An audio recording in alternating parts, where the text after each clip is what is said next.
No idea the condition that we're in, the psychoneurosis that we suffer.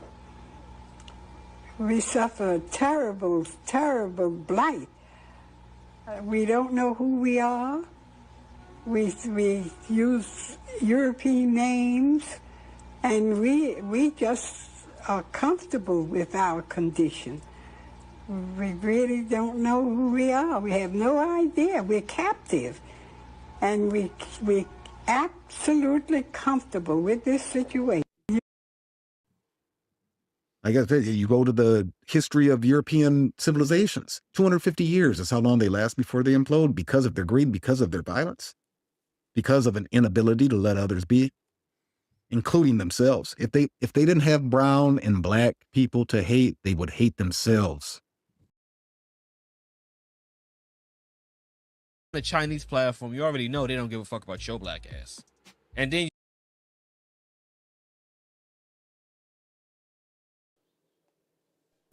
decent white folk that still don't know they're racist. Damn white boys out there.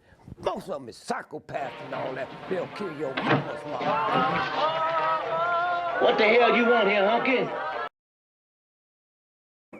You got to pray to God and tell God your rent due. Any God that didn't know your rent was due ain't God. Some people, they feel like you almost have to sell your soul to get fame, or is it just hard work, or is it luck, is it consequence, is it? No, most of us have sold our soul. We just called it something else.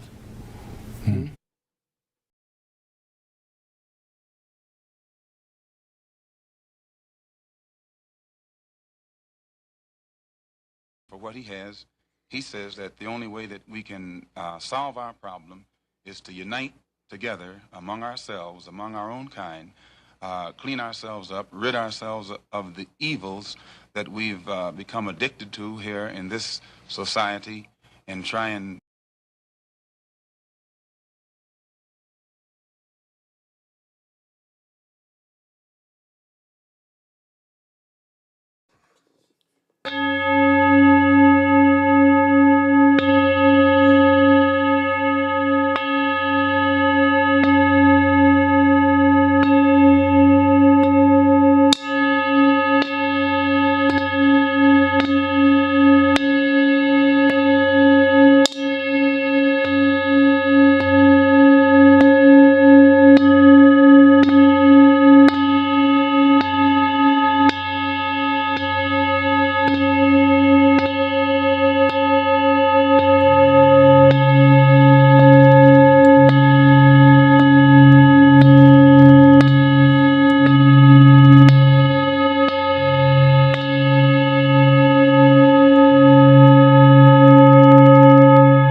Greetings.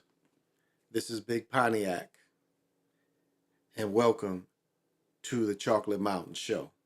I am the holder of the infinite sacred ball game that was created by the Hero Twins, and I am that one and only galactic daddy-o welcoming each and every one of you to my galactic patio that reaches from Minnesota to the universe. All right, I'm missing one thing.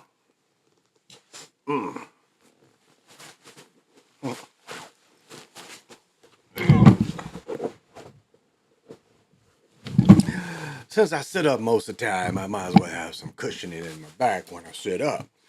Well, welcome. This is the Chocolate Mountain Show. Never watched me before. I am Big Pontiac. Why is this there? I am Big Pontiac, your super funky host. And every weekend I come, and I'm hearing every weekend I come and I do a review of the recent week football. As you know, we're kind of getting to the end of the season. This is week 17. And so we've had games on not normal days. We had the games on Christmas 2 days. We had all the games on yesterday.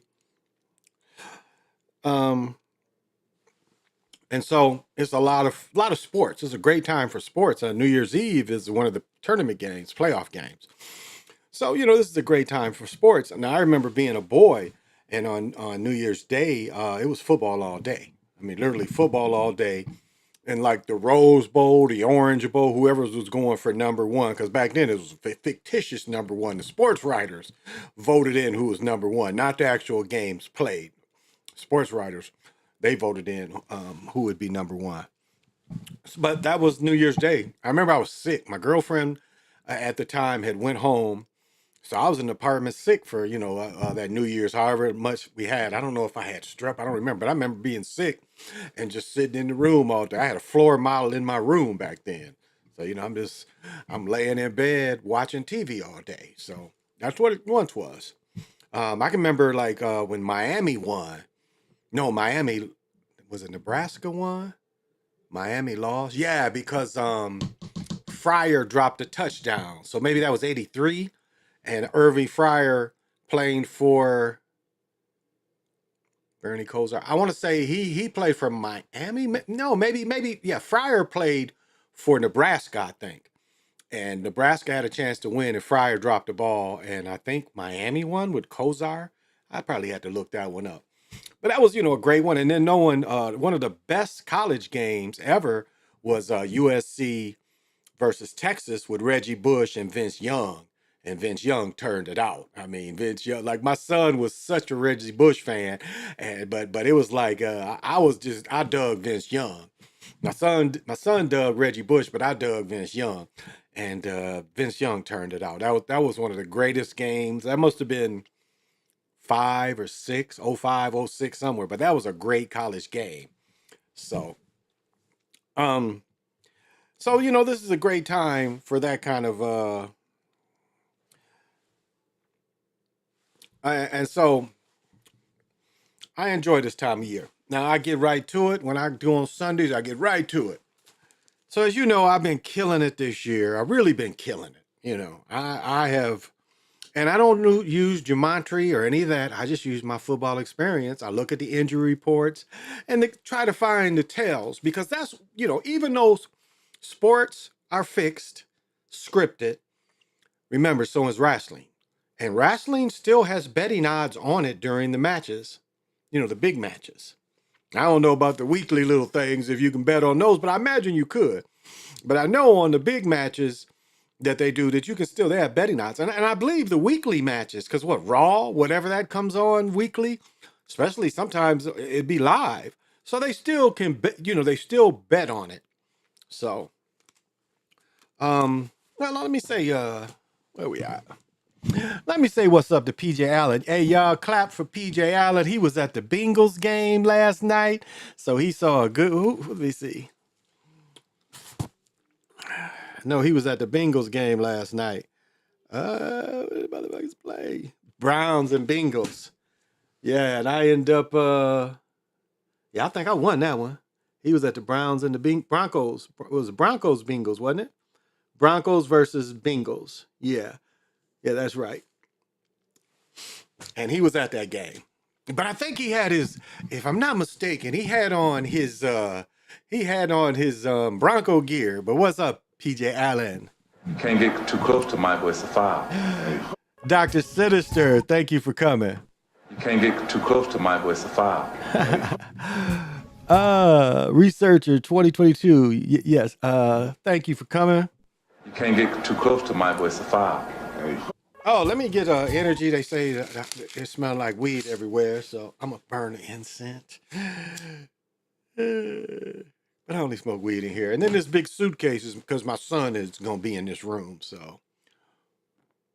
This is where the motherfucker, he's either going to sleep here or he's going to sleep downstairs. I'm not sure.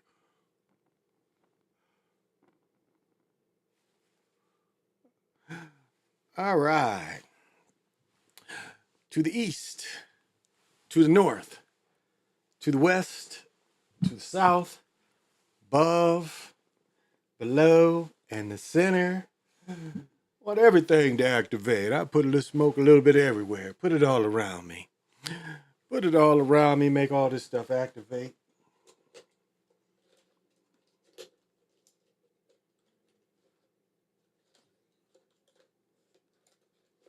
There we go. I use my piggy bank as my incense holder. Okay, so I'm gonna get right into it. Now let me read. Yeah, Vince Young and Cam Newton had some of the most memorable seasons and championship games. I agree. Yep, had him on. Had the Terrell. Oh, you wore the Terrell Davis. That's sweet. He wore the Terrell Davis number 30. That was sweet. Yeah. Vince Young had some good college games too, but I don't know. It's like to me that Vince Young Reggie Bush game. Now I don't know if you remember earlier in that season when Reggie Bush pushed. God, he's an announcer now? But he was the quarterback then. What was his name? The quarterback for Reggie Bush. But remember, Reggie Bush pushed him into the end zone back when it was illegal to beat Notre Dame. That was a great game too. That same season when USC beat Notre Dame at Notre Dame, that with that Reggie Bush, and I can't think of, it's not Carson Palmer. I can't think of who the quarterback was, but he's an announcer now. But that was a great college game too. That was a great college game. And I can go back to like watching Johnny Rodgers from Nebraska. I think Johnny Rodgers ran two. Let me get this right. I think he ran 2 touchdowns. No.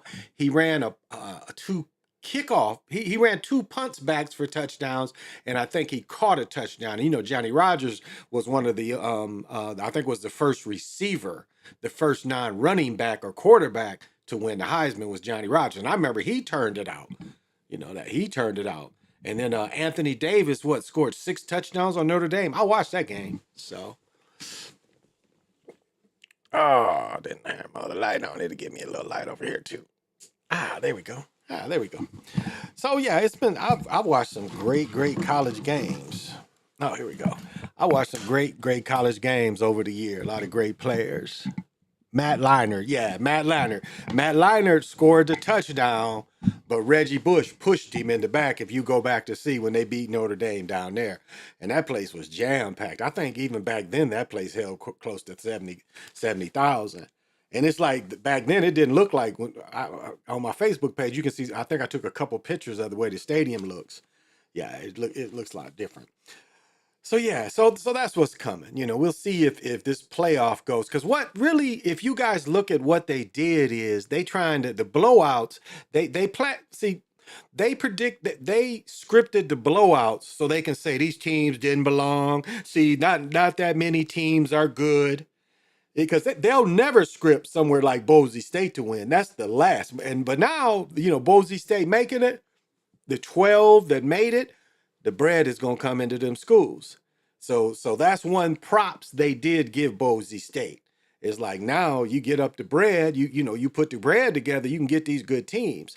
And then we're on the verge of unlimited eligibility because right now, Michael Penix Jr. did 4 full years at Indiana and still did 2 years at Oregon. And there was another cat, the record I heard, it was a cat did 7 years. Because Michael Penix got hurt 2 years, and if you don't play 6 games, you get that whole season back. Now, if you play anything over 6 games, then that takes the year. But if you played less than 6 games, you get the whole year back. I don't know if people realize that. So yeah, it's going to be a lot of. So this week, I went 12-3. And I don't do the gematria or none of that. It's just my observation. My thinking about how the egghead man in the room is thinking. The egghead men, there's a bunch of them. It ain't just one. But all them egghead men in the rooms, how they think. So that's kind of what I do. I break down, I look at the highlights too. It's like really, the best time to break down what a team is doing is the Super Bowl. Especially for us watching here. Watching just us watching at home. But if you break down and go over what they did during the seasons, and there's plenty of highlights. Sometimes they'll do it for you and they'll show you the highlight of the season, but you start seeing what they ran. Like I predicted, I think maybe 2, because I'm going live Super Bowl. I go live every Super Bowl. But while I was doing live Super Bowl, I predicted. I saw the formation. I said, "Oh, this is Gronk coming over from the back, and he's gonna catch a swing." And sure enough, Gronk lined up in the flanker position, but tight. And sure enough, it was an underneath pattern for him, and he got a 1 or 2 yard touchdown. I called it right as I'm watching. I said, "Oh, this going to Gronk underneath." You can go back and watch that one. when they was in Tampa Bay. I called that play right before it happened. I said, watch, this is Gronk underneath, because I had done my work. And like if you really follow, like the reason why announcers make so good coaches is announcers prepare almost like the coaches in a lot of ways. Announcers familiarize themselves with the injury reports. They actually get to go to the practices and watch them practice, because they always mention that. They always, like, once a team runs a play, Chris Collinsworth is good with that, saying, well, we saw them doing that in practice. And so it's a lot of preparations. You gotta know all, you'll have a list. Like when they do a game, you'll have a list of the offense and the defense. So the players, and you have a list. You'll have the depth chart is really what I mean. You'll have the depth chart. And so you'll have the depth chart, and you see everybody and the people that's supposed to come in. So you kind of familiarize yourself with it.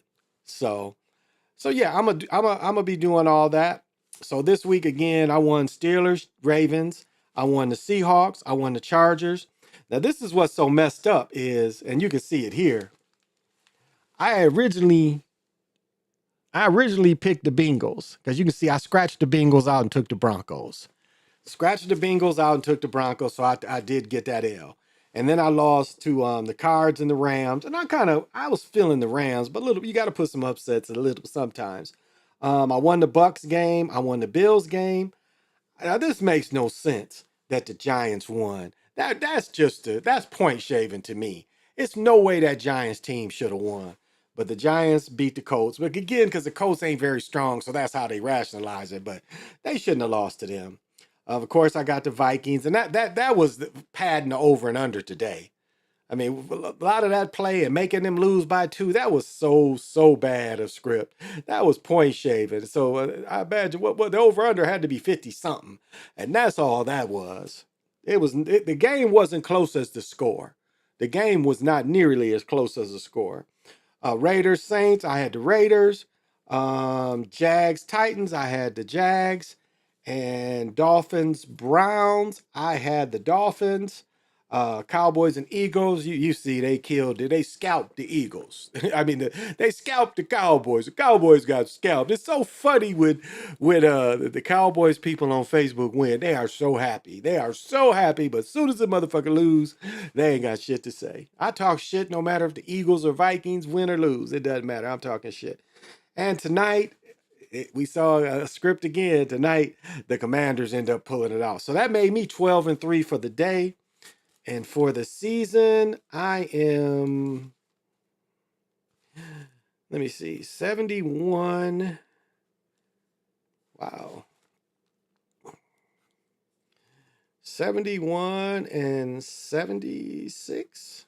Yeah, 71 and 76 for the year with only 18 games left.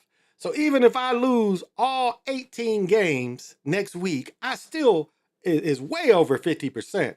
Right now, I'm closer to 80 some percent, high 80% of predictability this year. I'm 176 and 71. So even if I lose the next 18, that's only going to give me 176 and 90. Still not bad. So yeah. And then the only game, I'll add one tomorrow, which more than likely, I think the Lions is playing everybody. So the Lions should win easy. But I think the Lions have close to, it was 20 or 25, maybe even up high as 30 people hurt. I think they have the biggest number of people on injury reserve. But I was looking at that list, and maybe that list was 20. Maybe 20, but it was a long list. I was quite surprised the amount of people that were hurt on the Lions. So it was a nice little bit. So that's what I have. And I usually go right into the morbid news. And oh wow. Okay, we'll add all. Oh, let me show y'all this. Okay. Check this shit out. Before I get into the morbid news, check this shit out. This is funny how this shit is like right here, y'all. So, you know, this is Ice T, excuse me. This is Ice T. So this is Ice T. So yesterday, my wife and I tried to go to the pancake house, a world famous pancake house, I think. And it was going to take us 25 minutes to wait. We had to wait 25 minutes to eat. I don't really like that place anyway, because they just strictly breakfast. They close at 2 something. And they're just strictly, and I only eat, it's only like for me, I don't eat pancakes, I don't eat waffles. And the only other thing they really make is like omelets. So I eat omelets. I don't really like the place. So to wait 25 minutes to eat some shit I really don't like, to me was a no-brainer. So we left. I was like, my wife wanted breakfast though. So, cause it was about 12:30-ish, I guess. So my wife was, so we went to the International House of Pancakes. We went to IHOP. So we go into IHOP and we get our shit, you know. It was just really, she wanted breakfast and I got a burger and a salad. You know, I get a burger and a salad. So we're sitting there, and while she's sitting across from me, she says, that guy's sitting behind you, to your far left. And again, it was completely behind me, but to my left. She said, that looks like Ice T. And so, you know, I'm always buzzed. So I'm like, yeah, okay, whatever. So, you know, I didn't really look over. Like I looked halfway over and I ain't see nobody. So I didn't look again. So we get ready to leave. I put my coat on and shit, and I turn and I finally look in the corner, and it's this motherfucker. Ice T is up in that motherfucker at the IHOP, him and Coco. She's a little woman. I ain't really. He's a little motherfucker. He's got a jumbo head though. He's got a big ass head, but he was there. Now, some of y'all ain't maybe never seen famous people before, TV stars. Some of y'all may have never seen people like that. And to you, it brings an emotion or reaction. You know, to me, what I did, I saw him, and I think he was anticipating me coming over and fucking with him. I saw him, I just waved at this motherfucker, and he waved back at me, and I kept it pushing. Because I wasn't starstruck seeing this nigga. This nigga older than me. What I want to talk to him for? But you know, it was just friendliness. Okay, I recognize you. Right on, brother. You know, I enjoy your meal. Right on. And kept it pushing. He waved back at me. You know, cool. That's all I acknowledged him. He acknowledged me like men do. So I wanted to bring that up. And I guess the first one we're going to go through of the morbid news. Well, no, we're going to do this motherfucker first. Because, you know, it's serious. It's serious taking these motherfuckers out. So this is Charles Dolan. Now, his son, Charles Dolan's son, I thought this motherfucker been died. Okay. So Charles Dolan's son owns the New York Knicks. His son owns the Knicks. So this is where he got his bread. This is the dude who invented HBO. He invented HBO, AMC, and Cablevision. This guy right here, Charles Dolan. His son is the one that owns the Knicks. Oh man, they dropping the price on these motherfuckers already. Oh shit, StockX done dropped the price on them. Okay, 150. I might have to get to. But anyway, yeah, he was an old pimp. So, you know, his sacrifice is old. See, Channel 12 News, never miss. Okay, wife. So his mama died already. Kicked off when he founded Sterling Manhattan Cable in 62. So cable goes back to 1962, y'all. The company had exclusive agreements with various sports teams. Okay, later went on to establish HBO, which eventually became what's called Home Box Office, which eventually became known as HBO in 72. Cablevision in 73, an American movie classic television station in 84. He launched News 12, the first 24-hour news channel for local news in the United States, in 86, according to Newsday. The businessman held controlling stakes in companies that owned the Madison Square Garden, the Radio Music City Hall, as well as the New York Knicks and New York Rangers. His son also runs them. So that's who this motherfucker is. Let's see if they get my next person right into it. Let's see. Here we go. Now, you know, as the news is going, Now, and this is the tell that I'm gonna give y'all. This is the tell that you can see who this really is. Now, if Zach Hubbard ever catches this, you know, me and him had a conversation about this before, but what you're looking at is John F. Kennedy. This is John F. Kennedy. There was no murder in Dealey Plaza. They didn't kill him. This is him. They did that assassination to traumatize the nation. To traumatize the nation, but nobody got killed. Nobody got killed. And this right here is John F. Kennedy. And the tell is the way he's wearing his hair. And so if you go back and look at their Navy pictures, these cats is very similar in size. And his mama didn't live to be very old. His brother Billy, which was a beer called after his brother, he didn't live to be very old, but John Kennedy's mama, his sisters. Now I'm talking about the Kennedys that lived, that didn't get killed. You know, his sister Kat got killed, his brother Joe Jr. got killed. But the ones that lived, and Rosemary, well, you know, they fried her brains. But this is John F. Kennedy right here. This is why he only had one term. So, you know, and his mama, the mama lived to be like a Rose Kennedy lived to be like 106. So this was Kennedy's second term. And like Jimi Hendrix switched with Morgan Freeman, these two switched. And really, you go back and look at their military pictures.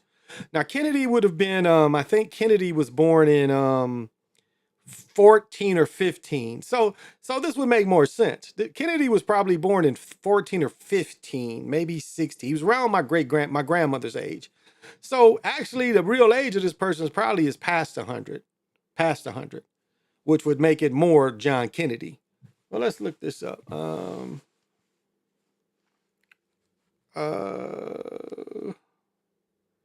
Let's see. Here we go. JFK's birthday. Okay. So he was born at 17, y'all. JFK was born in 17. This cat was born in 24. All right? 24, 17. This cat was born in 17. This cat was, all right, and he was born in 24. So that's a 7-year gap, which would line up with how long Rose Kennedy lived. Rose Kennedy lived to be 106 years old. And that would line up better than, that lines up. So this cat really is probably 107 years old. So this is JFK. Now, if I said before, during his period of presidency was probably the best of times for all of America. And I really mean all of America.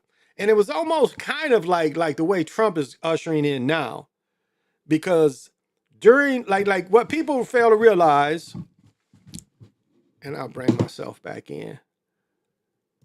When he came back in 76, this was really right after all the Civil War, the civil rights stuff started kicking in. And so back in 74, 75, 76, you know, occupier would call a melanated person a nigga and they fight. It was still a fightable offense. But 75 was probably 75 through 79. My years of being in 10th, 11th, and 12th grade, and even probably we could even go back to 76. 76 through 79 was some of the most peaceful times for the people. Now, I'm not saying mugs didn't get murdered and shit still, but for the most part, it was one of the most calming times of America. It was one of the times. Now, down south is a little different. I'm going to say that. Down south was still down south. But it's still, the times were quite different. There was a peace that we have not felt since then. Because soon as Reagan came back, it was like, it was okay to say nigga again. It was okay to be racist again. I mean, it's kind of almost like what we're going through now. It's okay to not give them any breaks anymore. But the times of JFK, Jimmy Carter was some of the best times. Now, and every time we start having harmony of a people, they do these upsetting things. They did to OJ. Anytime everybody's getting along, they create something to divide people. The Floyd is very similar. You know, the Floyd, the people quit reporting on the disease, and all of a sudden, there's nothing more important than George Floyd's the riots of George Floyd. Isn't that funny? The George Floyd stuff shut the disease down for a couple weeks. And of all my footage I lost, I hated losing a lot of that footage because it was local footage. So he passed. Let me look at here. I can bring this up. Let's bring that back up. The other one, let's see, they don't have a thing on him. Oh yeah, I think Zach reported on this. OG Mako. I don't know who he is, but he passed too. So you got to look at that as sacrifice, or look at Zach's breakdown. The other football one is definitely. Where is it at? Oh, okay. Yeah, right here. Right here.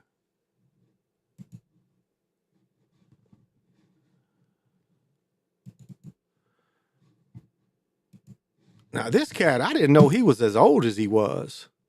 I always thought his brother was older because his brother was on TV. His brother was on Today first, but I did not know this cat was as old as he was. I mean, this cat was born in what, 46?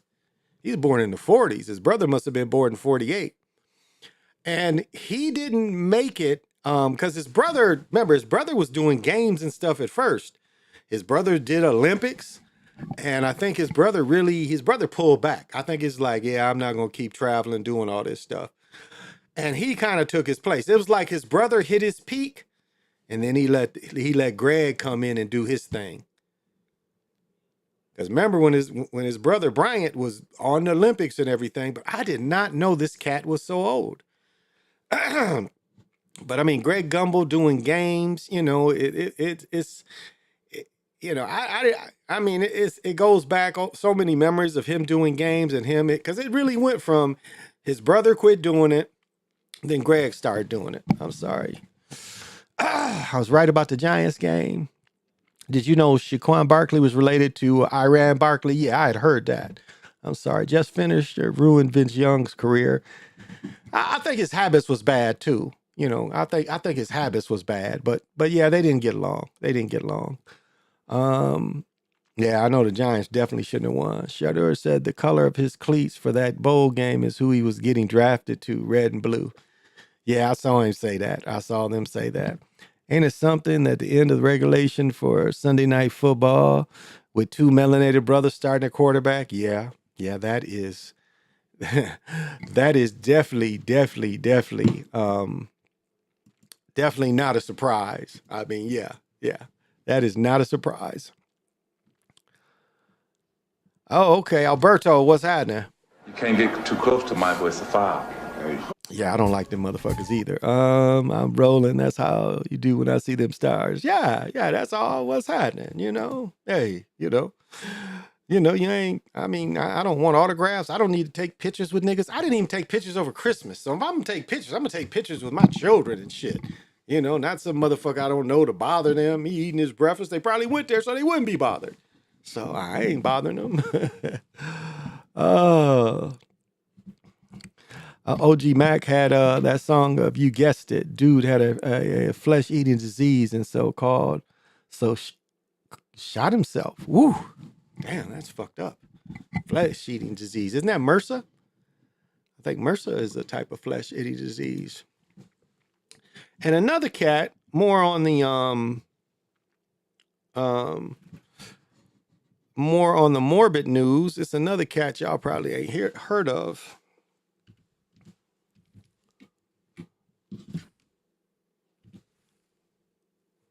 Here we go. Yeah, y'all probably ain't hip to this cat. You know, I've been an Eagles fan since I was a little boy. So I have followed the Eagles since the 70s. So yeah, former Bengals linebacker Bill Bergey died at 79. Legendary linebacker died at 79 on Wednesday. And he played for the Eagles. So this is an Eagle, definitely an Eagle, Eagle energy. So, ritual. Yeah, Eagle ritual for sure. According to the same post, Berge waged a 3-year battle with cancer before his death. He was diagnosed with cancer in 21 in his jaw. Wow, that had to be painful. I think Jim Kelly had that. He's perhaps known for a stint with the Eagles between 74 and 80. During his time as an Eagle, he went to 4 Pro Bowls and was named numerous All-Pro first and second round. First or second All-Pro. That's All-Pro. If you're in any of the 3 All-Pro teams, you're All-Pro. Numerous All-Pro first and second teams. He is once the highest paid defensive player in the NFL and had the record for most interceptions by a linebacker. He was Rookie of the Year, is a member of the Bengals. The Bengals, by the time when he went to the Bengals, they hadn't existed. That's why he must be with the Bengals here. Yeah, because he wore 66. Member of the Cincinnati Bengals, selected him in the second round of the draft. He was out of Arkansas State. Okay, he's also part of the Eagles pregame broadcast and was a former football coach in the school system. And this is how you know him. And these were sweet Eagles jerseys. You know, this is sweet Eagles jerseys. And this looks like it was with, now this, I've always had 2 favorite teams. And I've said before, I go back to the AFL, NFL days when I was a boy. And so we watched and we knew they were separate leagues. So my AFL team was the Raiders. My NFL team was the Eagles. Because I had my uncle had a friend, one of his high school friends, high school teammate that played for the Eagles. And my first football game, I guess my first football game is when I was 2. Saw Jim Brown play. But no, my second game would have been I don't know if I saw the Vikings Lions or Eagles Lions first. I'm not quite sure. But Vern Davis had to graduate in 68. So probably was the Eagles was the first one, Robin Gabriel. And so those were my 2 teams. And so just going back to this picture is from, I think, that Super Bowl where the Eagles played the Raiders and the Raiders beat them. And I think I pulled a little more for the Raiders at that time. So, but this is, and these were sweet jerseys. These were sweet jerseys. Harry Carmichael's is real sweet like this. His is real sweet with these colors. This color pattern was really sweet. That's one of few I don't have. So, so this is another cat that died in the morbid news. Bill Berge. So that's a big ritual. He made the Football Hall of Fame too, I do believe. All-time great. Let me see. I think he made the Hall of Fame though. Let's see. And maybe he didn't. But he made the Eagles Hall, all-time great players, coaches. Member of the Philadelphia Eagles Hall of Fame and Philadelphia Sports Hall of Fame. He was also a member of the Greater Buffalo Hall of Fame and Chanquada Sports. Okay, so not the NFL Hall of Fame, but, several others. Several other places recognized his greatness. So, but that is definitely Eagle sacrifice. Oh, I don't know. I don't really get into the basketball yet. It's still figuring out football. I ain't worried about that. He tried to blame the disease on rainwater in Seattle. Oh, okay. Wow. Yeah, so I ain't really concentrating on them. It's football is still too much to put effort in. Was trying to break down the college playoffs and then the NFL playoffs coming. So I'll worry about basketball later. The Eagles too. The Eagles my second too. My mother grew up with Keith Byers. Okay, he played Ohio State. And my cousin used to go with Chris Carter. Yes, and Chris Carter was a great hooper too. But again, out of Ohio. Chris Carter's brother hooped in the NBA. Butch Carter. Wasn't that his brother? Butch Carter? No. Chris Carter's brother was it Butch? Maybe it was Butch Carter. I don't think Fred Carter was his brother. I think it was Butch Carter that played pro football too. So, yeah. So I was looking at pennants. This is how, when I went to see the Eagles play, I bought 2 pennants. I bought the Eagles pennant and the Raiders pennant in 1970. And them pennants I bought had single bars. And I kept them pennants for a good 20. I took them to college with me. So when I lost them, I must have lost them in the last 20 years. Probably lost them around the time the boys was born. So, but I kept those for a long time. They was old felt pennants, but they were both single bars, Raiders and from 90, because the merger was actually the merger kind of started in the first Super Bowl. If people don't understand, and as I told you before, they had been having AFL, NFL games since the first year of the AFL, since 1959 or 1960. I'm not sure which one they did. And then they tell the story of Lamar Hunt seeing the Super Bowl. They just changed the name of the games. But though they were truly separate leagues, 1960 they played against each other. So the Eagles played against the AFL team. Then the next year when the Packers won it, they played against whichever AFL team. So they had been doing it before 66, 67 season. Before that first Chiefs and Packers game. They had been doing it already. They just changed the name for marketing. Yeah, Butch Carter. Yeah, Butch Carter. Yeah, Butch Carter. That's right. Yep, Butch Carter played pro ball too. And that was his, his brothers. And Chris was like me. And Andre Ward or not Andre, Andre Rison, another good pro football player that played high school basketball. He's out of Flint, where it's a lot of cold players coming out of Flint. Glenn Rice, Terry Furlow. I mean, there's a bunch of dudes that come out of Flint, Michigan. If you ever heard of Flint, Michigan, it's a bunch of brothers that come out of there. I could just go on and on and on. Cleves, what's his name? Smith. Well, Suge played for the Vikings. What's his name that played for Michigan State? The other Smith, because those two boys both played out of Flint. Both of them, one played for the Vikings, and the other brother later, he won the championship when Cleves and what was the chubby dude that played all them years with the Pelican? No, he played with the Grizzlies. That cat, when they won the national championship, what was his nickname? But that cat, when they all, they was, Zachary, I can't think of his first name. But when Zachary played with all them Flint cats. So it's a lot of, I'm part of a page that tells about Flint cats and how good Flint players were. So a lot of them cats, I remember them. I remember them cats too. So, yeah.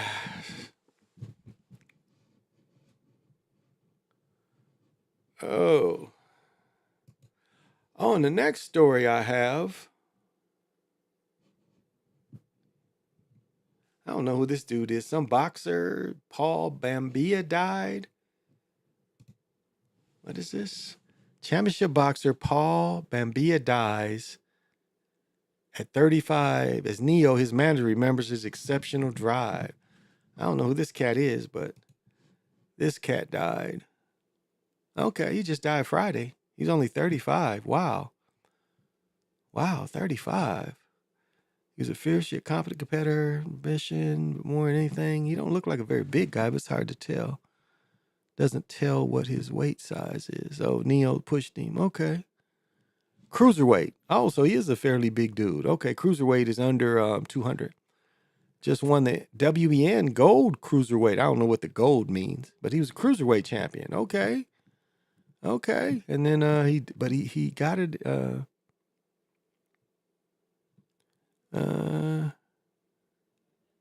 Wasn't adapt to overcome the state. Okay. Wow. So where's this cat from? Are they tell where he's from? See, they're not telling what he's from. This is where we need Zach Hubbard to break down. Cause this is doesn't really, like all the time, they never really tell how he died. But 35-year-olds in shape don't just die. I mean, there's generally a reason that makes them die. So, not sure what killed this guy. But boxing, I mean, we probably have to put it together what the boxing has to do with the sports that's going on now. Wow. Wow.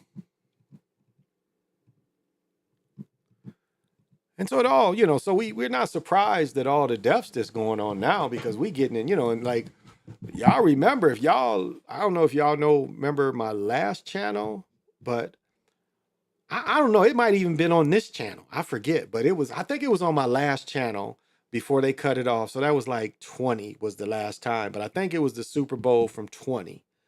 And so when we came into the 2 weeks of Super Bowl week, it was, I think it ended up being 28 people that got killed. 28 celebrities or sports people got killed. Matter of fact, this one was so deadly that they killed people after the Super Bowl. This was the one where that ex-basketball player and his wife got killed the night of the Super Bowl. That's how cold they was taking them out that year. But it was like 2-3 celebrity deaths, athletes death every day leading up to the Super Bowl. And I think it was between 28 and 29 people. Now, even I think last year was 14 to 16 last year in that 2-week period. So I can't really count these because the playoffs ain't kicked in, but you see these celebrities and athletes dying. I mean, it's very common this time of year. And this is where the gematria and then I think even a little bit of astrology goes into it too. Just as they look at the astrology when a person is born, they look at astrology when the person dies too. And so I think that's, kind of all that they're looking at too when they take these people out. And you got to look at who they're trying to help. But it's like and that's a part that we really, I don't get into astrology enough. And see, this is how they really fool you in astrology. Most people just think it's the zodiac. That's the way they dumbed you down. That's the way they dumbed us all down. They dumbed us all down by thinking the only part of the astrology is zodiac, and it's much deeper than that. It's like almost every day these stars do tell a story because they've been around and been charted. See, that's one thing they can't really lie about this reality. Regardless of what this reality is, there's books that chart where the stars were during given times. And that's why they want to hide it from most people. Because that's one of the oldest records that we have is these star charts. And they ain't really have all the time has sophisticated telescopes. They're just go up high, have observation towers, observatories. They've had them since ancient time, and dudes would just, with a piece of thin paper, just hold it, and they start studying, the movement of what, because certain parts of the country and the world, you can see the stars better than other parts. And so that's one of the longest records. And so that's what these deaths go into as well.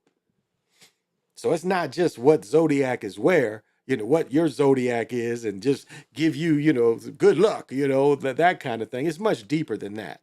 But they want to keep us dumbed down. So,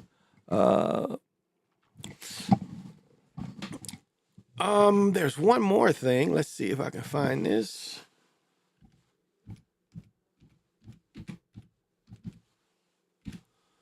All right, let's bring this up.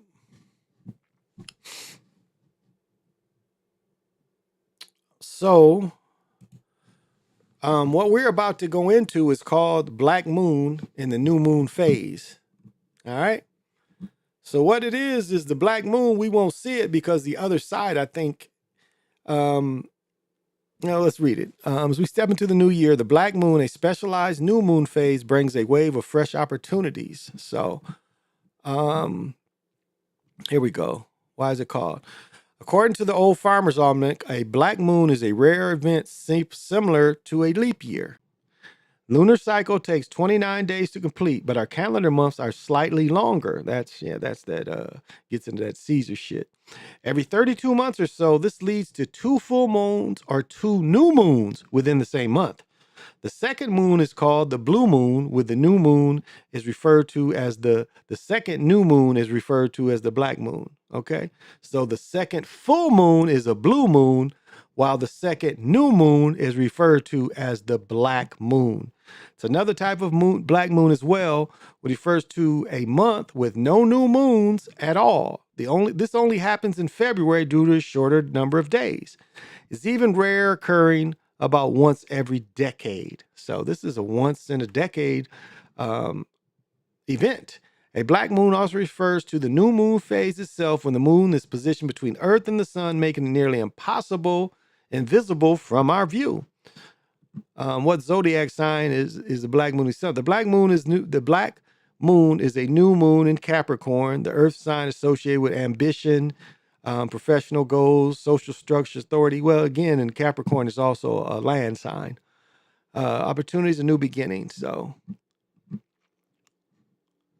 a blessed way to use vibration for brainstorm your career goals. So, rituals during the black moon. Many ancient cultures, from Chinese to Hebrew, honored celestial cycles and the moon's powerful influence. Thomas explained the Capricorn is an earth sign, which I said, incorporating nature elements like herbs, plants, crystals, or soils into rituals would be particularly effective. The earth signs hold domination over money, so using bills, coins, checks, or gold, or beyond to attract these energies can also be quite powerful. My ambitions are within reach. I build the long-term legacy and I desire. The world sees me as successful, victory and power are mine. I am successful to attract success. Okay, let me see. I am Cancer and my name is Brian. Okay, for me, love and partnership are just around the corner.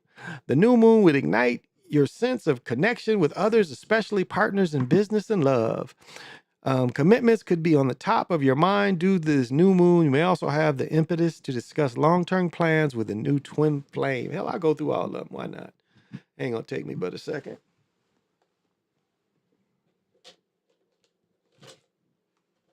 There we go. Shit is getting to me. Aries, it's time to focus on your career. The new moon will open a doorway in your life to achieve more in the coming year. We rise higher in your industry, while promotions, awards, and new jobs offer favorable recognition could arrive soon. It's important to use this cosmic energy to take the lead and show the world your power. Switch up your routine and take chances. While you would like to stay in your comfort zone, most of the time you will feel a surge of momentum to look further into the horizon. Some Tauruses get busy in new academic, intellectual, legal, and media pursuits, while others could say it's time to join an exciting vacation. Let your guard down. The new moon is encouraging you to trust others, be vulnerable in your exchanges, and be better. Learn how to share. You could require more assistance from partners in business or love. Busy times ahead for Leo. The new moon will activate your sector of productivity. This should increase the pace of your life as you pick up more projects and responsibilities.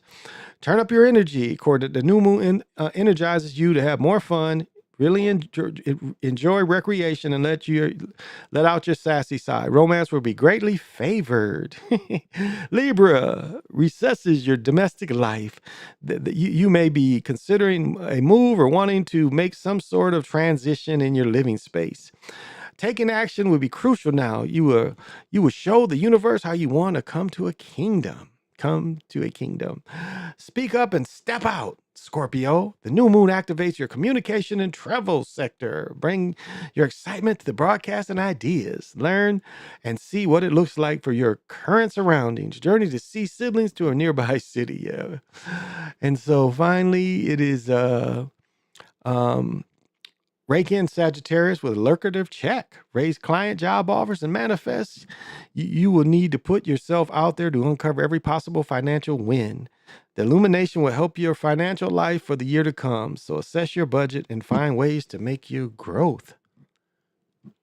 Let me see, Capricorn. Show what you got, Capricorn. The most important moon of the year appears now. You falls on your zodiac sign.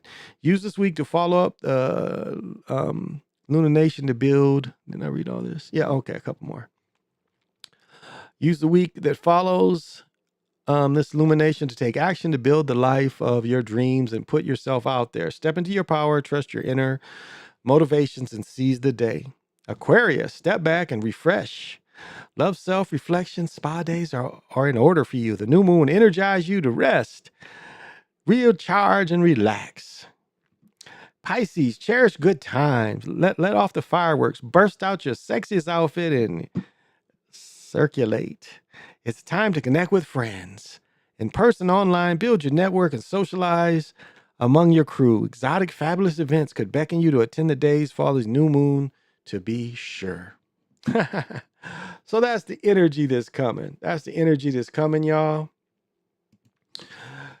And like I said, yeah, you know, they try to make us think that's the only part. And again, the divinations, you know, I give divinations with the cards anyway, so I didn't mind giving that little divination because that was kind of simple to, you know, simple to give out. But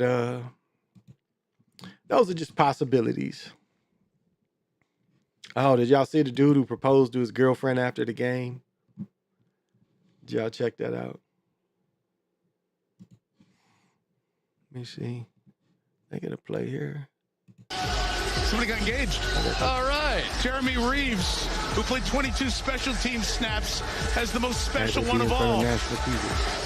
Taking knee at the end of the game for victory. What did he say? Have a baby by me, you'll be a millionaire. After the game. Of course she said yes. You're in the playoffs now. It's just like brother Travis Hunter, boy. It's every day his girl sounded more and more hoish every day. But now they saying the scam is her and her brother is trying to scam him. And from what I understand is that young brother's on the spectrum, you know. I mean, and who would rightly like it? And I hate the nigga gossip, I admit, but like, I don't know. It's like, if you, you know, what she reminded me of is how Robin Givens disrespected Mike Tyson. It was almost identical to that. That to me, if y'all was really his friends, that's the people that's his friends. I would show him that Mike Tyson video. Say what she been doing. She embarrassed Mike Tyson the same way this girl embarrassed you. You know, so. And I think the people's concern is, again, you know, we see so many brothers taken advantage of. I mean, Tiger, Michael Jordan. You know, Tiger had to give $500 million or $300 million away. Michael Jordan had to give $300 million away. So, and Michael, you know, even if Michael would have had a prenup, Michael still would have had to give her half because, and this is what Travis should hold off getting married, because if you get married and then you get drafted, she can pretty much say that all this money we made together. Even with the prenup, that might be giving her a reason to fight the prenup, because you didn't have it already. You acquired it when she came. When you started acquiring it together. Now the money he's made so far, she can't touch, because he's made her without being married to her. But the money in the future, he'd be stupid to marry that girl. And that's the only, you know, gossip I'll say. That is the only gossip I'll say. Don't really have any much. Oh, I forgot to bring my pants up here. I'm trying to think, am I going to come on? Yeah, because Christmas Eve. I think I'm going to the casino Christmas Eve. I think we're going to chill out there. Get out there early. I think we get in this one party for free. And it's like $30 to get in this motherfucker if you come late. But if you get in there before 8 or 9, I think you get in that motherfucker free. You get it. They give you a, like, it's open. When it's open and the party's starting, you know, to go out to the casinos, because they play live music the whole time. But if you get in there a certain time, my understanding is you get this one part where the live band is, you get in free, and they'll give you a bracelet. And then if you come after a certain time, you have to pay. So we'll probably get in. I get to wear my fur coat for the night. That'll be fun. You know, dressing up and shit and be nasty in that motherfucker, you know.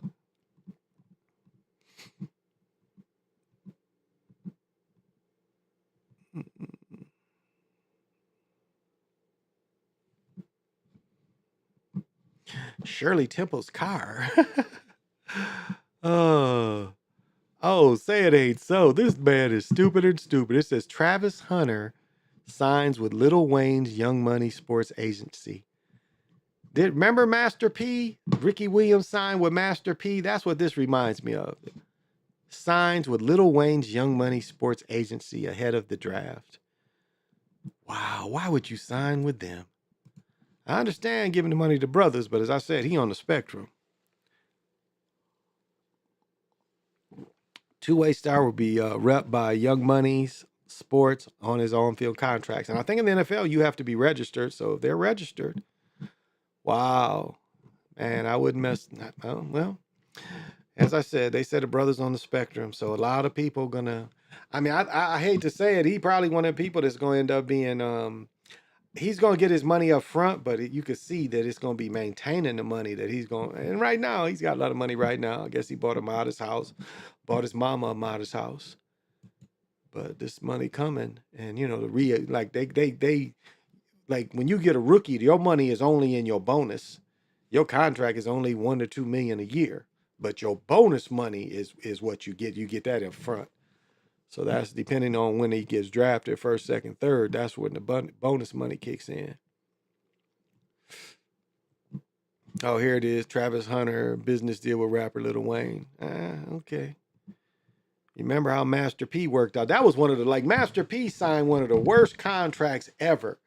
He put all these goals in there that Ricky had to do. Like if Ricky ran 2,000 yards, Ricky led the league. I mean, all these bonuses he put in there. But if he didn't, his main contract sucked. It was so bad they reorganized it. He was informed to let go of Master P, and they redid his contract. Incentives. The contract was so incentive heavy that it didn't pay him nothing, you know, other than incentives, which was unrealistic because Master P didn't know what he was doing. His people didn't know what he was doing. They didn't look at the reality of how good the team is and what's the odds of him hitting these marks. You dig? So that's kind of how that works. How long? Okay, I've been going an hour. I'm surprised. I ain't gonna go that long. I think my wife is still up watching TV. You see the suitcase, my son is here, so he's using this room. So I ain't gonna go too late tonight. I pretty much said what I wanted to say. Oh, these are sweet, I must admit. These are sweet. And these are comfortable. I will give that these are super comfortable. Super comfortable. I tried them on and they're really comfortable. That stitching is really nice. I'd like to know what this is. Is this all leather? Because it looks like it. And one thing about the Booker shoe, he really likes the Air Force Ones. He really likes the Air Jordan 1s. A lot like the Air Force Air Jordan 1, if you kind of look at the stitching here. He really likes that design, and he tried to incorporate it in his shoe as much as possible, the Air Force or Air Jordan 1. But very comfortable shoes. But you can get these. I mean, I think these is $140. You can get the other colorways now. I think the cheapest I saw was $80. I could have bought the zebra print ones, or no, it was the what was that print? Elephant print, maybe, like. Because what is this print of my Drake's up there? It was the same kind of like the Drake print.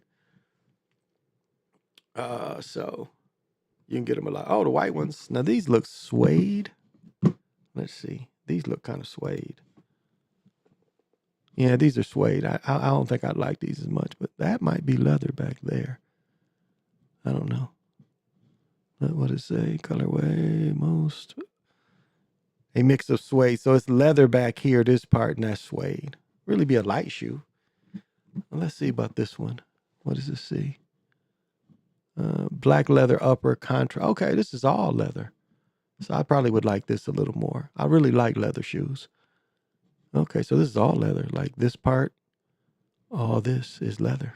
So I would like this a little more. It's probably good leather too.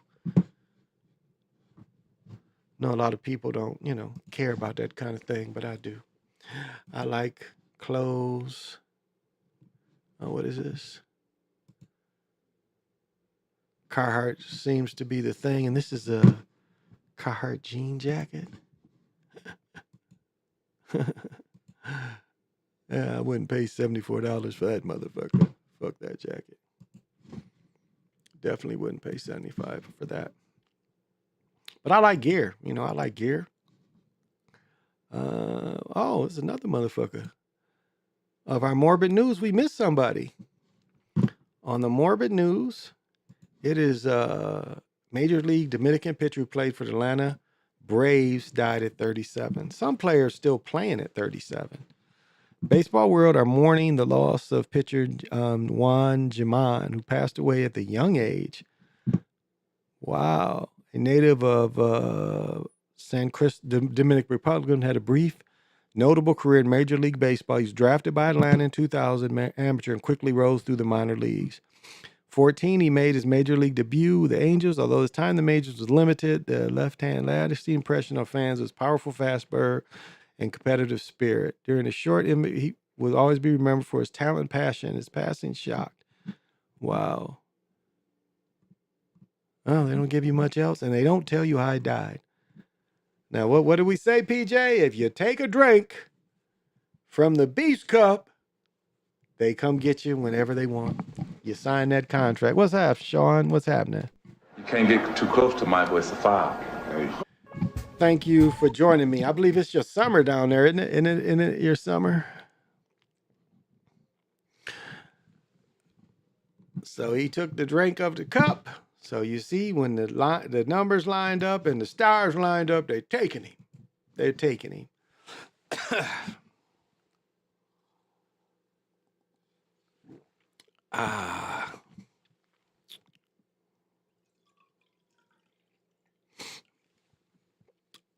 And so, as I said, whatever Lola wants. Oh, man. Here's another cat. Here's another cat. See, I told you, during these playoffs and playoff games and football, Hollywood star Hudson Meek, 16.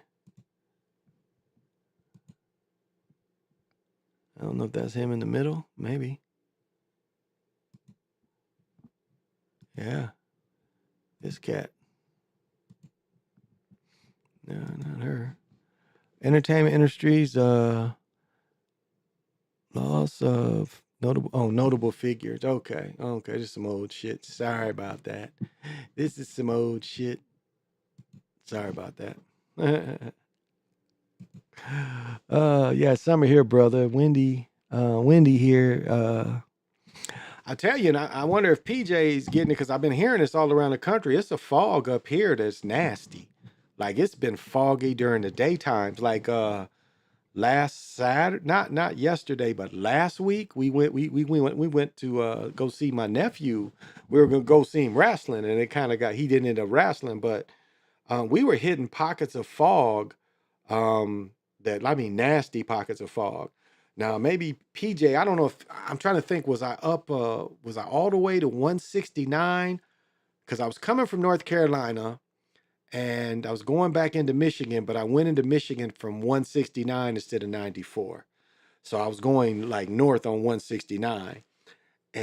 But there's a patch on, is it 23 or 8, or maybe where 94, 90. Because it's 80, 90 on the toll road, but it's 94 too. You know, it's really a continuation of 94. But anyway, it's a patch of outside of Toledo. It's a patch that you can hit outside of Toledo, you don't see nothing. Now, if you go down, and it's more in the Indiana side of 169, they got a nasty patch too. It was like, I can remember going through there where you couldn't see in front of the car, and you're on the highway. So you can't just creep. You got to keep kind of a decent speed, but you can't see nothing. And it's worse. It's worse than snow. That fog is worse than snow because it'd be daytime. Now, if you hit that shit at night, it's almost virtually impossible to see. When you hit deep fog like that at night, it really fucks with you. You can't see shit, but in the daytime, it can be just as bad, where the fog is just sitting there and you are literally going blind on the highway. You are driving blind because you can't see anything in front of you but the front of your car. And sometimes it gets so thick where you can't even see the front of your car. You just looking out through fog. You can still see what your lights is hitting. And sometimes you don't even want to, like in snow, sometimes you don't even want to throw on the brights. Like you're in a blizzard, sometimes you don't even want to throw on the brights because it reflects too much off the snow. So we've been, like last night when we saw, I got one more thing to talk about. Yeah, I forgot about this. I do got one more thing to talk about. This is a good segue. But last night, it's been really bad. Like it was probably, I just noticed when we were going to the movie, we were going to the movie, we got about 100-yard visibility. Only 100 yards visibility. But luckily we don't live very far from where the movie is. So it's pretty bad. And then coming back, it was about 50 yards. And then like all day yesterday, all day today, we've been under that fog. So it's still a bit foggy. It's still foggy now. I'm Al Dragon, Amaroon Khan, and the Calm. Thank you for coming. You can't get too close to Michael. It's a foul. All right. I do have one more thing to talk about. I went to the movies yesterday and we saw Nosferatu,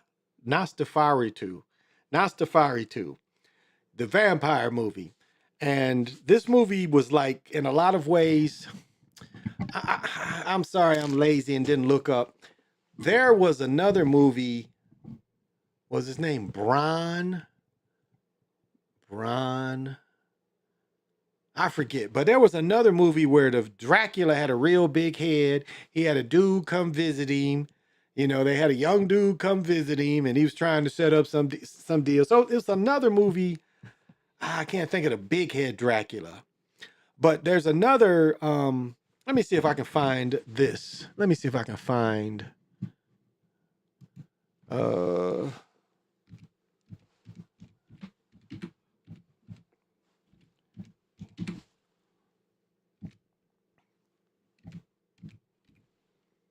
Okay, let me see if I can find this symbol to kind of show you.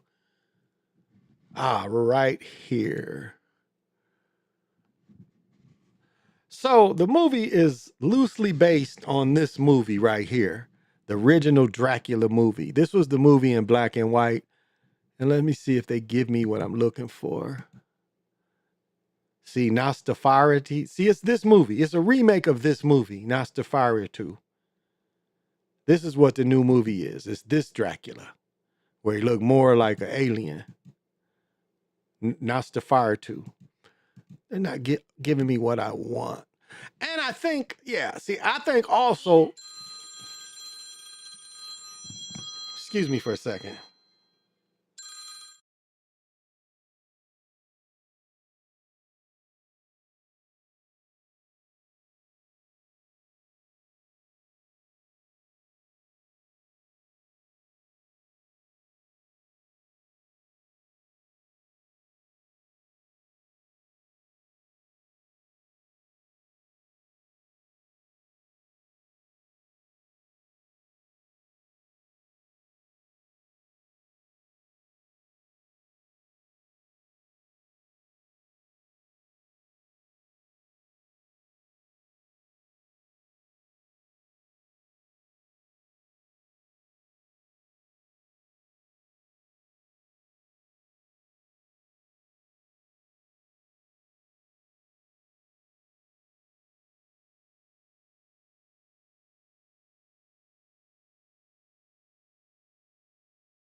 All right, sorry about that. I had to take that call. Yeah, now see, there's another movie where they take the vampire. I thought that I did another movie where the vampire's on the boat and then he goes to land. I thought the two movies were related, but they really weren't because they showed them taking Nostafarius across seas as you see him here in this picture. But there's a theme of it that I'm not seeing here in the pictures.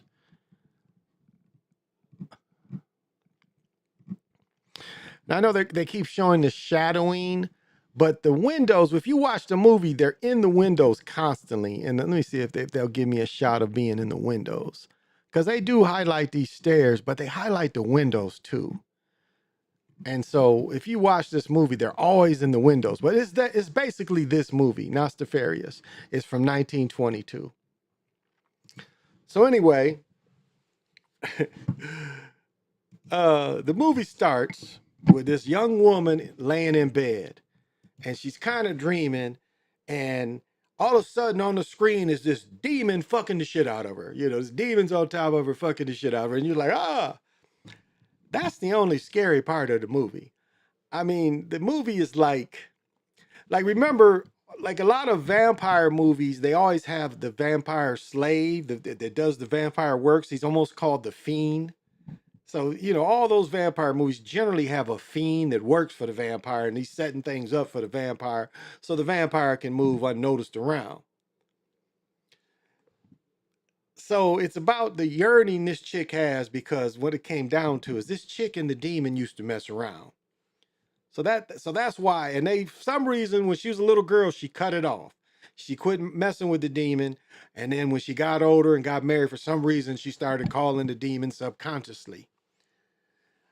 All right. So the fiend, you know, dinosaur always have a fiend, or his name is in some movie, maybe it's Young Frankenstein or something. It's Redford. I forget. I don't know where I get that, but it's some vampire movie. His fiend was Redford. So they show the fiend. So the fiend sends her new husband, this chick that was in the movie getting boned by the demon, shoots. They send her husband into the Swiss Alps. All right, that's a job. He can go make money there. New couple, buy a house, be on their own, and be rolling. But he just has to go into the Swiss Alps. So the person that's sending from the lawyer company, because he's a lawyer, where they're lawyers, and they get they sell houses and real estate and shit, financiers. So the fiend is working for his company and sends this motherfucker to the castle of the Nostafarius. He sends him to the castle of the beast. All right. So this motherfucker takes off in a horse to go through the goddamn Swiss Alps. Now, keep in mind. So he goes so far. You don't know how long he goes, but he has to go to another country. So he goes into this other country, and he hears music. So he's like, "Oh, I'm gonna go spend the night down there." So he goes down there and he pays the dude. He's like, can I stay here for the night? I got to go up into the castle. And so, like, you look in the background, and these people are taking garlic and rubbing it on the windows and shit. They are rubbing, you know, they're getting a bond. They're putting a bond, you know, to keep that motherfucker away. So finally, old lady's like, "Please don't go up there." She's telling this motherfucker, "Don't go up there. It's not safe for you." So the dude he's ignoring everybody. The dude wakes up in the middle of the night. He wakes up in the middle of the night, and he hears a noise. He goes outside and checks the noise out, and it's a naked chick, a naked virgin on a horse. A naked virgin is on the horse. And this dude like watching them, and you can see she's the type of sacrifice. So they're taking her to this ash tree, I think is what they later said it is. The naked chick, and he was like, "Hey, that ain't right." And they knock him out, and the next thing he knows, he wakes up. Now he goes into a village full of people, children, and then later they say they're gypsies, is what they say. They later gypsies. He wakes up, all the gypsies are gone. So what happened is the gypsies come up there to make a bargain with this beast. They give him a virgin, so he leaves them the fuck alone. So that's what he witnessed. They was only in the village for one night to give him the virgin and get the fuck on, so he'll leave them alone. Long as he give them the virgin every year, he leaves them the fuck alone. So dude sees this, the gypsy steal his horse.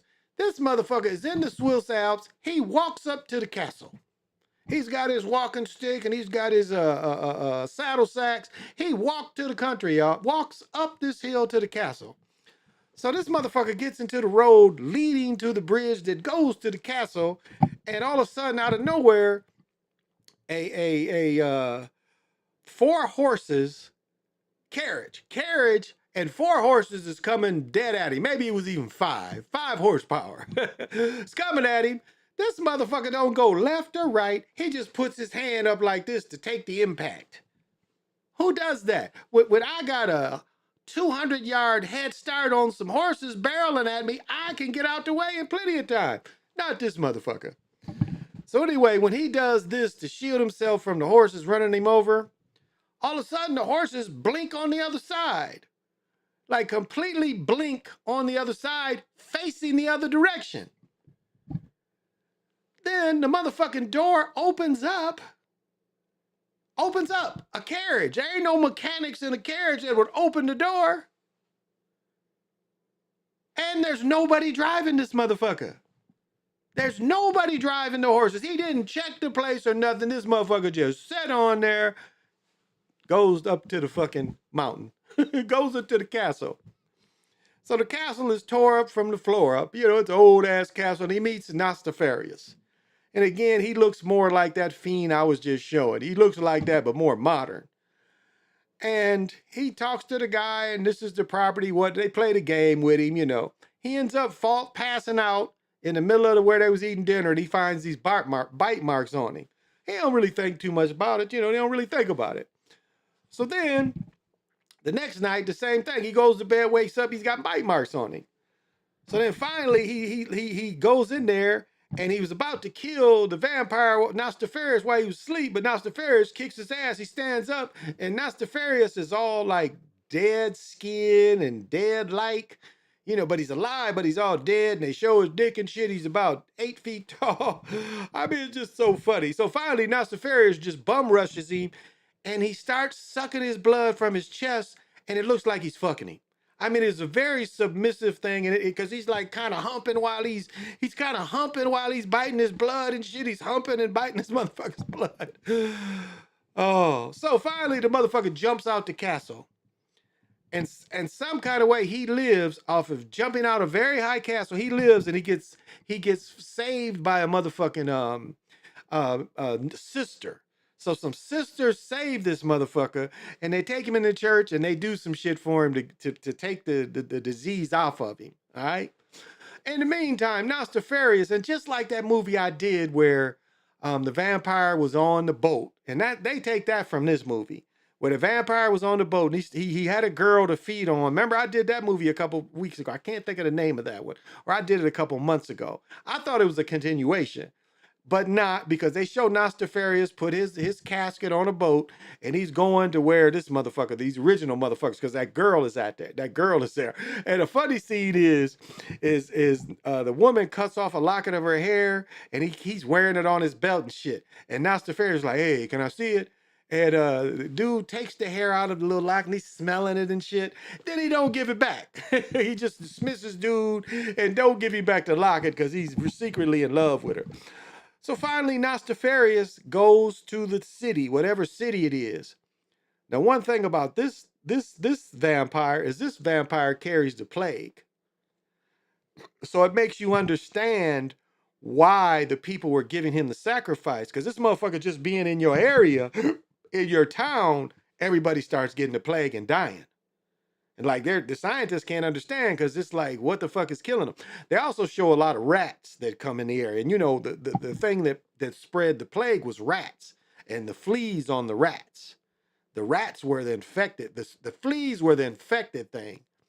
So, hey, Joey, thanks for coming. You can't get too close to Michael, it's a foul. So there's a lot of rats everywhere. Then the fiend guy gets arrested. They put him inside of a thing. They put him inside of the insane asylum, and they put him in the basement. And like when the director of the insane asylum was like, "Why is this mother?" He's like, "We're a modern day insane asylum. We don't put him in the basement anymore." He's like, "Hey, this motherfucker's got to go to the basement." They say they found this motherfucker. He done ate 3 lambs, 3 sheep. It just eating them. He killed these 3 sheep and he eating the meat raw. You know, he's really trying to get that blood. So they put the fiend in jail and shit. And this motherfucker's eating the rats and shit. And then finally he eats a pigeon. He just bites the head and starts eating the pigeon and shit. Shit's kind of funny. And that was the problem with this movie. This movie was corny as hell. It really wasn't suspenseful. Wasn't boring. Like when I was trying to show you the pictures, if you see the old one thing they focus on is they focus on the windows. Like one of them is in the black and white movie, they're always focusing somebody being in the windows. They do show the stairs a little bit, but they focus on the windows mostly.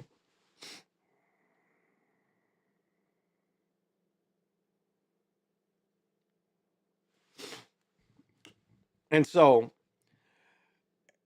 you get an idea of the fiend and shit. So finally this motherfucker comes on land. The husband comes back because the nun saved him, and some reason he didn't die and he wasn't a vampire. I don't know why he wasn't a vampire. So they're kind of going through it, and the vampire meets the girl, and he's like, "You brought me here. You the reason why I'm here. You brought life back into me." So he said, "In 3 nights, I'm gonna come get the pussy." That's pretty much what he's telling her. He's like, "I need to bite the blood, get the pussy in 3 nights." Well, there was a ritual thing, almost a curse. It's like this motherfucker had to leave by the first cock, the first crow of a cock, of course they would say it. So he starts infecting the city. You know, it looks like London or some Portsmouth, some port city. And so they start people dying in the streets. I mean, people just dying in the street. They're just laid in the street dead and shit. So he's kind of flirting with the girl back and forth. And what's so funny is they're staying, like when her husband leaves, they stay with a friend, like her best friend, and she has a couple of daughters. So they're staying there, and this is some shit you don't see every day, y'all. Y'all don't see this shit every day. Nosferatu. So the little girls got their own room. The mom is dying of the plague, and Nosferatu done fed on the mom. He went into her bedroom and fed on her while her husband was gone. So she's already suffering. This motherfucker goes in the children's room, and the children appear to be 6, 5, 6 and 7, or 8 and 6. Maybe 4 and 6, still young children. Man, don't you know they showed Nosferatu? You hear the children screaming, the girls are screaming. Don't you know they showed Nosferatu holding this baby and biting the shit out of her and throwing her on the ground? I was like, whoa, this vampire ain't bullshitting. They show him kill a baby. They show him eat the shit out of a baby. Now they show some noctrophilia, where motherfuckers having sex with a dead body. So anyway, their friend, the mama that he fed on, she dies and she's in the crypt. So they show the funeral of the 2 children in baby caskets and the wife in the casket. Her husband, who starts to get the plague, goes in the casket, and he fucks his wife. Necrophilia. He's fucking his wife, and when his friends go in there, that's how he dies. He dies while he was fucking his wife. So he's laying on his wife between her legs. So that's what it looked like to me. He was fucking her. So they burn him. You know, Robert Defoe comes into the movie. He's the psychic like motherfucker. He says, "Let's burn it." So they burn the children, and they burn the husband and wife. So finally, the 3rd day comes, and by then they trying to get this motherfucker. So what they kind of tell the girl, what it turns out is the girl has to sacrifice herself to kill and stop the plague. So she lets this dude get the pussy. So this dude gets the pussy. He's feeding on her and getting the pussy at the same time. And so the point of the movie again was he had to leave when the first cock crowed. So he's getting the pussy, and he hears the first cock crow, and he's like, "Fuck it, you know, this pussy is so good, the blood and the pussy at the same time," that he couldn't get off it. So then that second cock crowed again. It was too late. He got hit by the light and shit, and it killed him. Now this dude, when they show him, he's a big old motherfucker.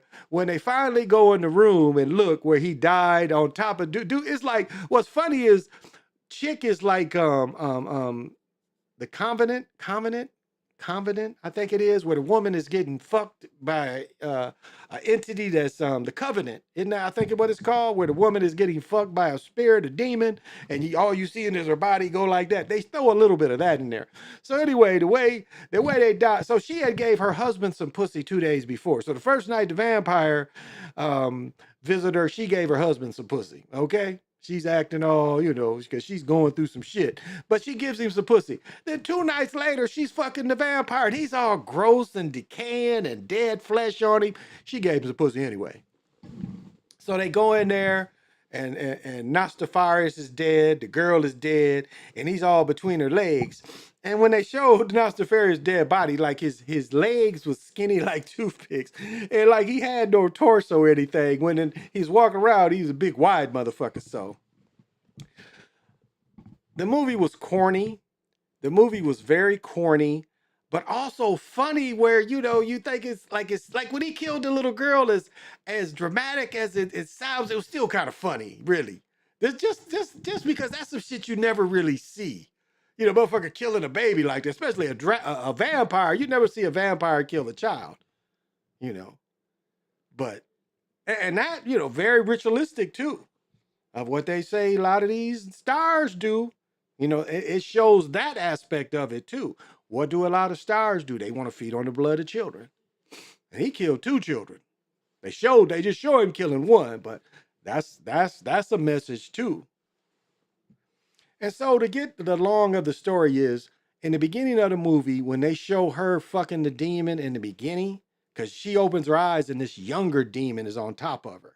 And he's more in a demon form. So she had created this bond with this thing when she was a girl. So again, you got the old demon fucking the young girl. Because she tells you, she said, oh, it was fun at first. The energy was good. And then later it changed. So it's a lot of parts we would be in there laughing where it's a serious movie, but we would be in there cracking up because the shit is kind of funny. The shit is kind of funny. So yeah, that's my little breakdown of that movie. It's a corny, no doubt it's a corny movie, but if you're into that kind of thing, it's shot well. I guess the cinematography is kind of okay, so it's shot kind of well, but I don't know. Eating and getting, yeah. Oh yeah, it is wild, man. It's funny though. It's funny where you wouldn't really think it's funny, but it is kind of funny. I mean, most people, we was the only one laughing, and sometimes I would laugh and not my wife, but the shit was corny. She even said it was corny. So I don't know. So, well, my son is sleeping in here, so I gotta get off. Yeah. So week 18 coming up. New Year's Day, New Year's night. And so, you know, we party New Year's Eve, New Year's night, going into the second. We don't really party like that. So it won't be New Year's Eve because I'm gonna be clean in a mink, you know, pimping at the casino, out there pimping, you know, be on it, having a good time with my beautiful wife. So I think that's all I had. I think I got everything that I had today. Don't want to hold y'all up too late. So hopefully, I mean, okay, I got to give the movie a score. Out of 10, I'll give it a 5. Out of 10, I'll give it a 5. It's like average. But out of 10, I'll give it a 5. Probably more like a 4.5.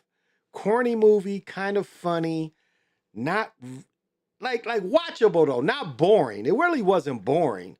I'll say that. That's why I'll stay with 5 because it wasn't a boring movie. Like all the storylines you were interested in.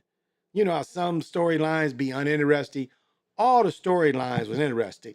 And one way it was like the other movie on the boat, because that's why it's the same character, is when they was on the boat, the dude started dying of the plague. And then when they wasn't dying of the plague, he was eating their ass. So, well, I'm going to cut it. This is the Chocolate Mountain Show. I am your main man from Saipan. I am your galactic daddy-o. Thank you for joining me on my galactic patio as I give greetings from